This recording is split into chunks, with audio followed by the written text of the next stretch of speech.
வணக்கம். இன்றைய முக்கிய செய்திகள். விஜய் அல்ல, சீமான் அல்ல, திமுகவுக்கு நேரடி போட்டி இவர்கள்தான்.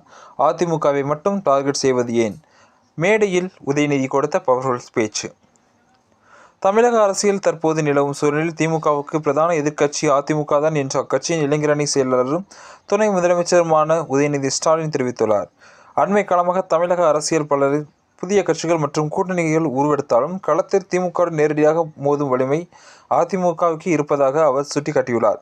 மேலும் மற்ற கட்சிகள் எவ்வளவு முனைப்பு காட்டினாலும் தமிழகத்தின் இரு பெரும் துருவங்களாக திமுகவும் அதிமுகவும் தான் இன்றும் நிலைத்து நிற்பதை அவரது இந்த கருத்து உறுதிப்படுத்துகிறது.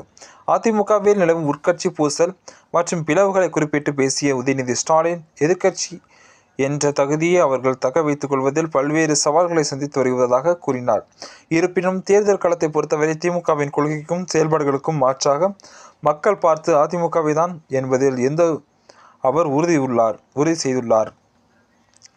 வரவிருக்கும் தேர்தல்களில் அதிமுகவுடன் தான் தங்கள் நேரடி போட்டி இருக்கும் என்பதை வெளிப்படையாக அறிவிப்பதன் மூலம் மற்ற கட்சிகளை விட அதிமுகவை திமுக ஒரு பலமான அரசியல் போட்டியாளராக கருதுவதை இந்த அறிக்கை தெளிவுபடுத்துகிறது என்பது குறிப்பிடத்தக்கது.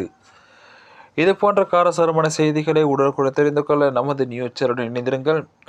தங்களுடைய கருத்துக்களை கமெண்ட் பாக்ஸில் பதிவிடுங்கள். நன்றி. மீண்டும் சந்திப்போம்.